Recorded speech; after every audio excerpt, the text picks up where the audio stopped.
lifers. Republican lawmakers demand answers amid vandalism against organizations who fight for the unborn. Assisted suicide.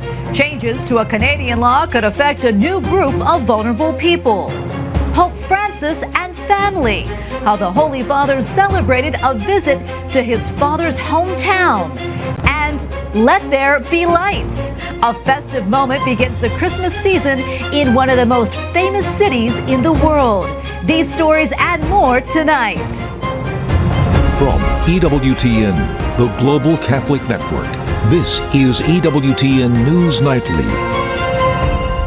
Thank you for being with us. Our top story tonight, the Biden administration and Democrat-controlled Congress continue to chip away at pro-life protections. Republicans say these threats extend to attacks against crisis pregnancy centers and churches, and they want those who committed the violence arrested and prosecuted. Capitol Hill correspondent Eric Rosales is following the latest developments for us. Eric? Well, good evening, Tracy. According to the Family Research Council, more than 100 crisis pregnancy care centers, pro-life organizations, and even churches have been vandalized, firebombed, and had other things done to them, some more than once. New Jersey Congressman Chris Smith, chair of the Congressional Pro-Life Caucus, tells me that these women are at risk of getting harmed. But don't let the people who are helping women who are in difficult circumstances, don't abandon them to these terrorists. And that's what they are. Some Republican lawmakers point out that few arrests have been made, and not a single member of the pro-abortion group Jane's Revenge, which has claimed responsibility for many of the attacks, has been arrested. They want the Justice Department to do more.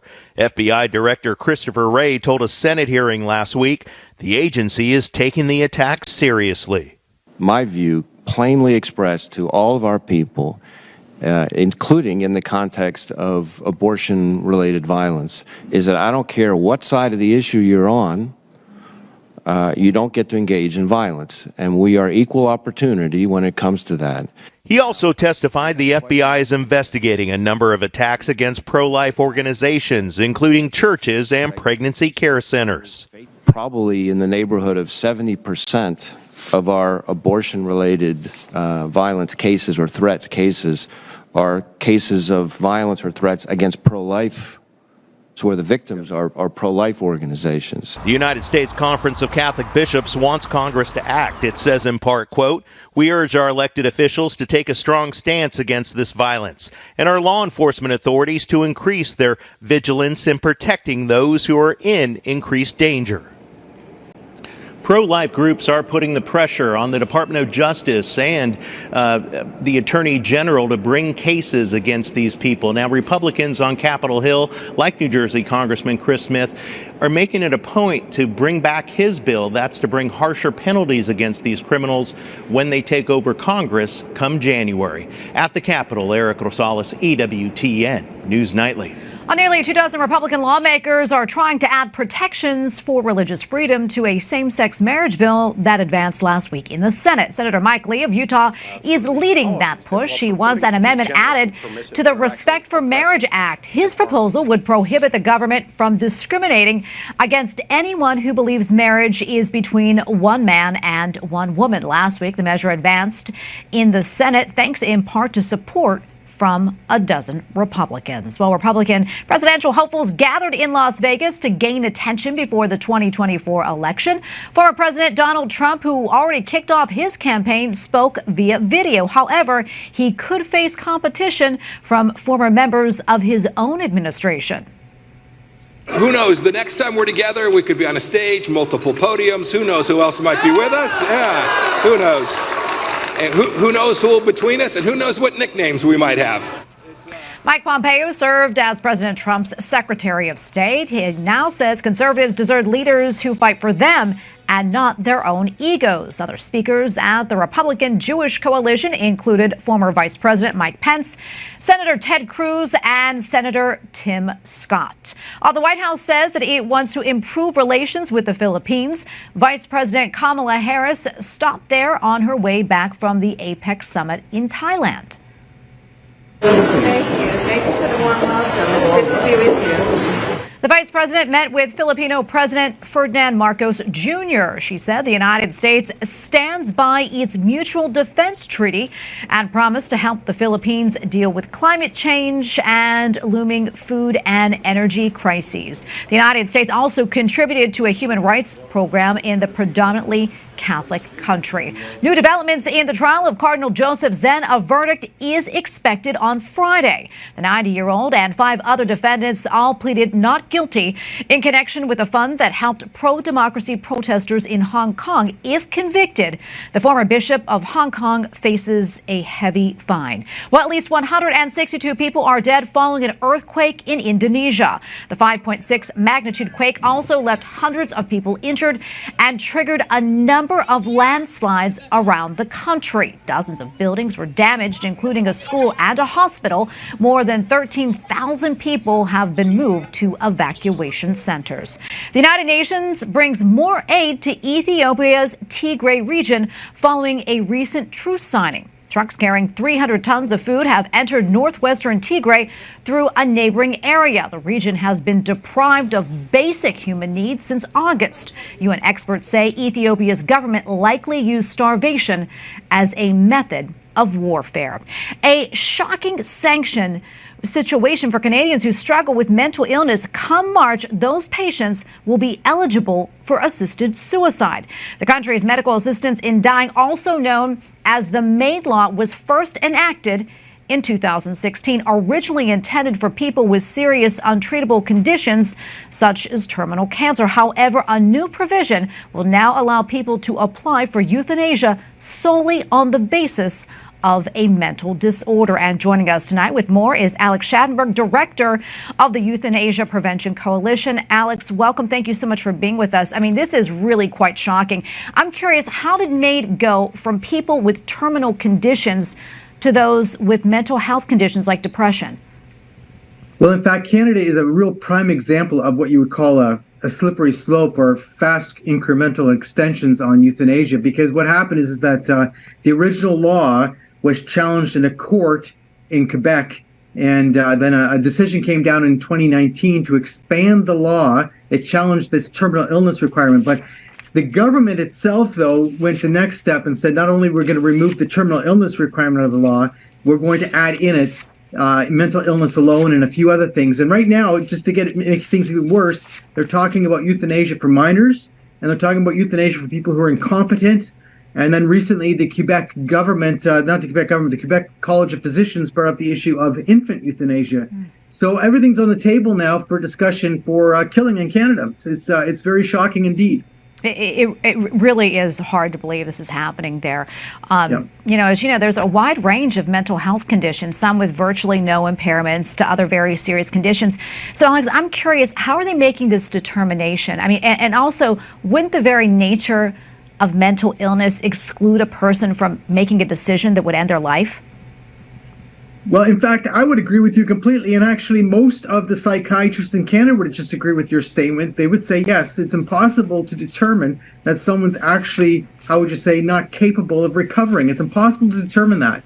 Nonetheless, there are, of course, many pro-euthanasia type psychiatrists who'll be more than happy to be involved in this. And they're going to do an assessment based on this concept of, long-term chronic conditions, someone who's gone through a fairly long period of depression, and that there are signs that it's irremediable, however you define that. But as I say, in the professional world, they say it's not possible to determine this. Now, what should be very important here to put together is we already allow euthanasia based on disability alone.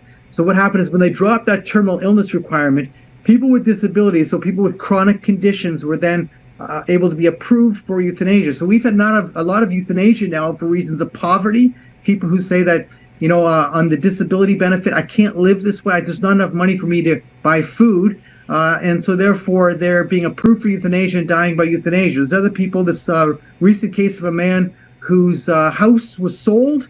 And so the new owner said that you have to leave and find a new place to live.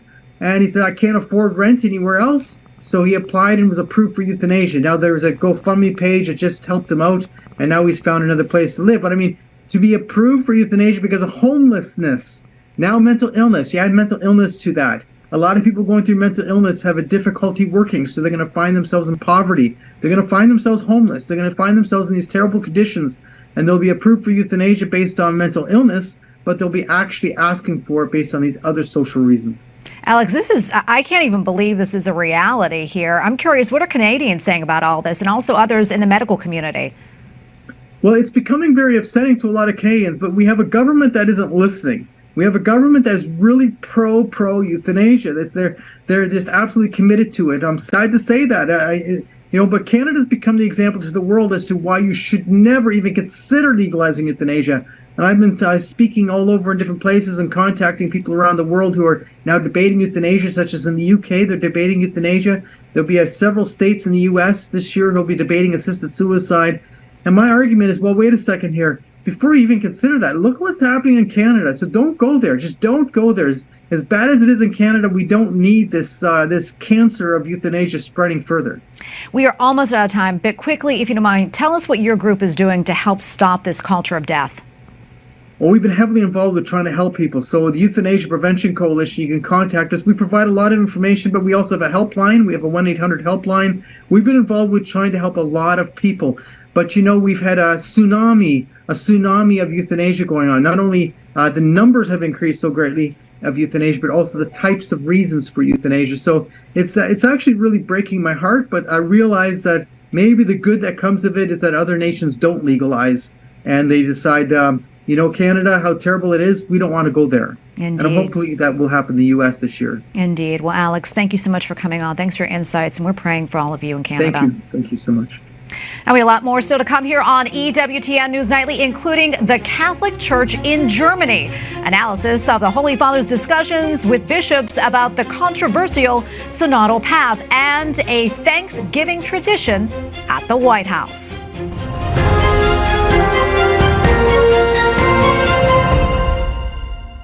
Hi, I'm Doug Keck, inviting you to a special EWTN bookmark with the one and only Raymond Arroyo, author of The Wise Men Who Found Christmas. Politics, ambition, pain, those things can keep you from seeing, even looking for Christmas. Mm-hmm. These guys, not only did they feel that there was something there, they went out and took the risk to find it. Next time on Bookmark. All Saints' Day, also known as the Feast of All Saints, is celebrated every year on November 1st, the day after Halloween and the day before All Souls' Day. The Feast of All Saints was established in the early 7th century under Pope Boniface IV, who consecrated Rome's Parthenon to the Virgin Mary and all martyrs on May 13th, 609 AD. Pope Gregory III made All Saints' Day a holy day in the mid-8th century and moved it to November 1st, which we now celebrate as a holy day of obligation. On this feast day, we celebrate and commemorate all of the holy men and women recognized as saints in heaven, especially those who were martyrs for the faith. Our goal is to become saints ourselves. What are you doing to become a saint?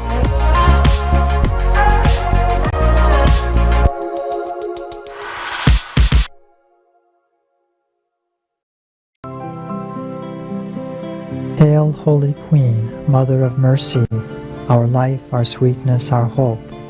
To thee do we cry, poor banished children of Eve. To thee do we sigh, mourning and weeping in this vale of tears.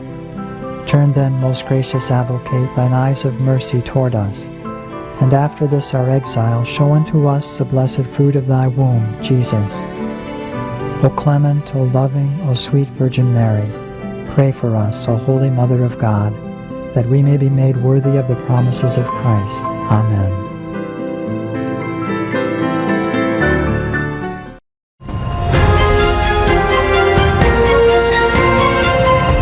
Bishop of Albany, New York, is asking to leave the priesthood. Emeritus Bishop Howard Hubbard announced on Friday that he made that request to Pope Francis. The 84-year-old has admitted to covering up for abusive priests in the past, but denies committing any acts himself. Thanks for staying with us. A continued course of dispute and dissent among Catholic bishops in Germany, even as they say they won't break away from the church. More than 60 German bishops met with Pope Francis last week. It was an apparent opportunity to come to the table and hash things out as the church in Germany continues its synodal way. The bishops say that they will continue to push for reforms like the blessing of same-sex unions, but they will not separate from Rome. So, what is the way forward, and what does it mean for the faithful? Joining us now in studio is Martin Rothweiler of Ewtn Germany. Martin, great to see you. Thank you for having me. Absolutely. Wonderful to see you in studio. Talk to us a little bit more about the bishops' meeting with Pope Francis and what happened, what came out of that, if anything. I think the result was that all the proposals, coming from the synodal path are clearly in contradiction with the doctrine of the Church. And this was made clear by the Pope himself. The Pope himself admonished the German bishops not to have read his letter to the Catholics in Germany and not to have taken this really for serious, and asked him to read this again and again and consider it. I mean, this is something, saying the Pope, you have not taken my role as a Pope serious. So the second thing is also that all the questions like priestly ordination of women, like same-sex marriages or blessing of same-sex marriages, like the structure of the church, what is the role of the bishops, all these basic questions are not in line, with the teaching of the church. This was clearly said and stated by the representatives, by the head of different dicasteries, like the dicastery for the doctrine of faith, Cardinal Ouellet, the dicastery for the bishops, this was Cardinal Ladaria naturally, and the dicastery for bishops, by Ouellet. So I think this was very, very clear. And I think we can say that probably the time before the ad limina visit cannot be the same like after the ad limina visit, because everything was really made clear. There was even the question of a moratorium of the synodal path, which was kind of rejected by the German bishops. So we will have this 5th plenary session of the General Assembly of the synodal path next year. But, we have to wonder, we have to see, what the bishops going back home will tell the members of the synodal path, of the synodal way. So we are looking forward and have to expect what is coming out of that. Yeah, and I know that Bishop Atzing, the president of the German Bishops' Conference, he was asked by reporters about this, and he said, we want to be Catholic in a different way. This, as he maintains, that there will not be a break from Rome. So can you help us unpack that kind of confusing, conflicting there? What do you think this means? I think it's kind of reflecting the ambiguity, of the way not all the German bishops, but especially I think also the president, the chairman of the German Bishops' Conference, is using to explain what he wants. But I think it shows the difference. They want to be Catholic. He said, yes, we are Catholic, we are remaining Catholic, but we want to be Catholic in a different way. So what does this really mean? That's a big question, and especially after this visit to Rome. Will there be any consequences? Will they continue to be disobedient or in disagreement with church teaching? And what does it mean? Is it a schism? Is it not a schism? So it's not clear, and we cannot predict what will be happening. What is clear is probably the strategy to say, okay, we're still in a dialogue, and Rome asked us to continue this dialogue. What is also clear, Rome said, put all the questions which regard the doctrine of the church onto the universal level of the universal church, and don't discuss it just on your own, and take a separate way. So I think Betzing will continue to say, okay, it's not a short distance run, it will be a long distance run, so don't be disappointed. And I think they will still try to keep the expectations that they have provoked under the faithful, or under a part of the faithful at least, maybe the majority, naturally the majority of the synodal way. Yeah, I mean, this is all very confusing. I'm curious, what are you hearing from the faithful in Germany about this? And also, what about, parish priests? I think the parish priests are really in a difficulty. If you think they hear confessions and they have to tell the people something or about the Catholic faith, and then the people in the confessional can say, okay, but your bishop tells me different things in the public. So I think this is really a matter of conscience for priests in a very difficult situation. Also for the people in the pews, I think, especially of those maybe who practice adoration, Eucharistic adoration, a lot of young movements also who are not in line with the majority, and we see the vast majority of the bishops right now. I think they're in a difficult position. They may be encouraged a little bit by the ad limita visit that we have seen right now and the results of it, at least the clearness in which it was made clear that the synodal path is not in line with the Catholic teaching. But it's very, very difficult and hard for people, and I think especially for priests. But there are hopes, there are good points, I think, also as well in Germany. And let's bring that up. We're literally almost out of time, probably about 20 seconds left. But what are the bright spots with the church? I think one of the bright spots is for sure the new Catholic, the Cologne University of Catholic Theology, which is very, very important because there, at least there's the occasion for professors and researchers who are in line with the teaching of the church who do their profession, because otherwise they would not have a chance in their academic career. And then there are naturally initiatives like Neuer Anfang, which really had made public all the concerns with regard to the synodal path, the synodal way, and then movements like praying for the bishops or Germany Prays the Rosary. So there's a lot, I think, especially about young people also, that are clear and spots of hope in Germany. There's hope. There is hope. Martin, thank you so much. We appreciate you being here today. Thank you. And up next on EWTN News Nightly, a homecoming for the Holy Father, how Pope Francis celebrated some time with his family. Plus, a famed avenue in Paris is aglow with the Christmas spirit. We'll explain.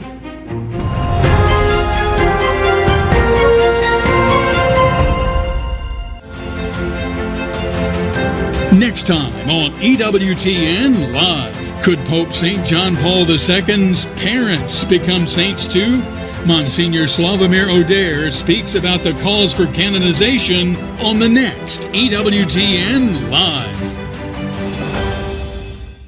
Old or young, healthy or sick, physically handicapped or well-built, poor or rich, white or black, imprisoned or free, life is good. It's radically beautiful. It's of utmost value. And as a child of God, you are the best you could ever be. Your Maker has dotted you with incredible beauty. Be grateful for all you have and who you are. Thank God for making you, you. Thank God for His goodness. Embrace who you are. He's the best you could possibly be. God love you. God bless you.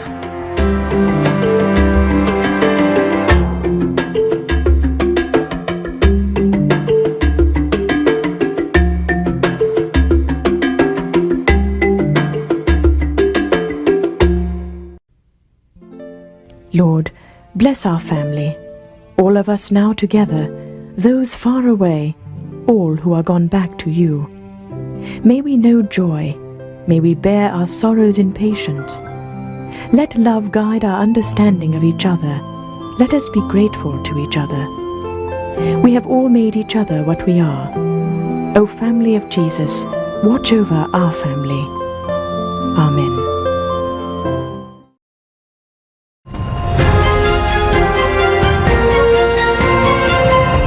Tonight, Pope Francis reminds the faithful that Christ accepts all people and everything about them, including their pain and weakness. Una brutta malattia l'indifferenza, sai? On the solemnity of Christ the King, the Holy Father requested that the faithful ask themselves, is Christ the King of our lives? And if not, take steps to put him first. Pope Francis was speaking at the cathedral in Asti near Turin during a trip to visit family in his late father's hometown. Joining us now from Rome is Andreas Tannhauser, EWTN Vatican Bureau Chief. Andreas, great to see you. Can you tell us more about the Holy Father's weekend? Yeah, thank you, Tracy. So yesterday, Pope Francis celebrated a beautiful Mass on the solemnity of Christ the King. However, this didn't happen here at St. Peter's Basilica, but in Asti, in northern Italy. The Holy Father visited the city over the weekend to meet members of his family. His father had lived in the Diocese of Asti before migrating to Argentina. It was, of course, a very private visit, and he did have his lunch in a private house, and we saw how intimate also the meetings with the family really were. For example, his cousin welcomed Pope Francis by his Italian first name, namely Giorgio. Of course, the official Spanish name of the Holy Father was Jorge. And this just demonstrates a little bit how the Pope really had an encounter with his family here in Italy and not so much an official visit. Another reason for the visit was, of course, that Carla, his cousin, turned 90 years old. So there was a lot to celebrate for Pope Francis as he returned to his family roots. An image, Tracy, that he then used in his homily also in the Asti Cathedral. And I'm curious, what was the Holy Father's message to the faithful for the solemnity of Christ the King?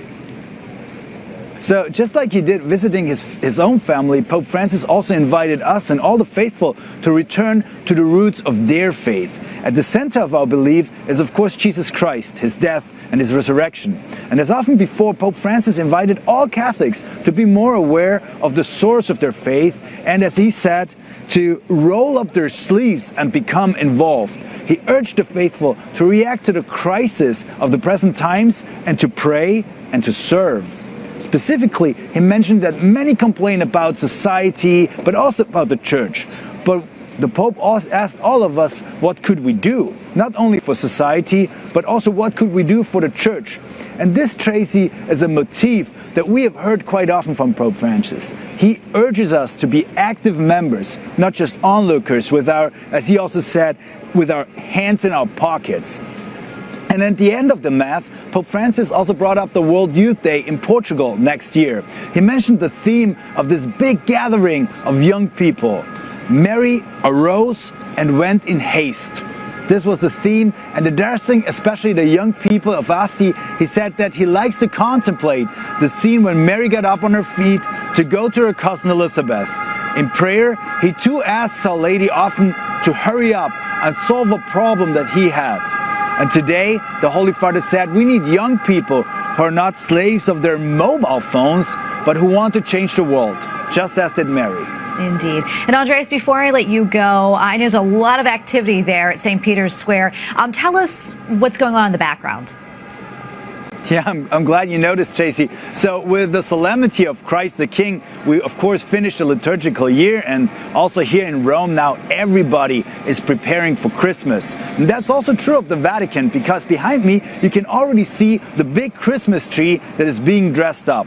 And this year it comes from the region of Abruzzo, it's just outside of Rome. And next to it they are preparing the nativity scene, the installation for the scene, and this year it will come from the north of Italy. There, the art of wood carving is quite famous, and the nativity will be made out of wood. We have not yet seen it, but it will be a big surprise, I'm sure, when it will be revealed on the 3rd of December, so just next week. Then we should know more, and it will be presented to the public in a big celebration. So festive times ahead here in Rome. And Andreas, thank you so much for that report. We appreciate it. Andreas Tannhauser, EWTN Vatican Bureau Chief. Thank you again. Rome isn't the only city getting into the holiday spirit. Christmas lights were switched on last night in Paris. Well, the mayor had the honor, together with invited guests, at the Arc de Triomphe. The display brightly shines along the famous Avenue des Champs-Élysées. Well, finally tonight, back here in the United States, the president and first lady kicked off Thanksgiving week with the traditional turkey pardon, and this year's recipients made a grand entrance. Please welcome the 2022 National Thanksgiving Turkeys, chocolate and chip. Well, the two birds walked proudly to the podium, each weighing nearly 50 pounds. Lucky for them, they will not be Thanksgiving dinner this week. Instead, they will return safely home to North Carolina State University. The presidential turkey pardon began back in 1947. We thank you for watching tonight, and remember, you can follow us on social media, Facebook, Twitter, and Instagram at EWTN News Nightly. I'm Tracy Sable. Good night, and God bless.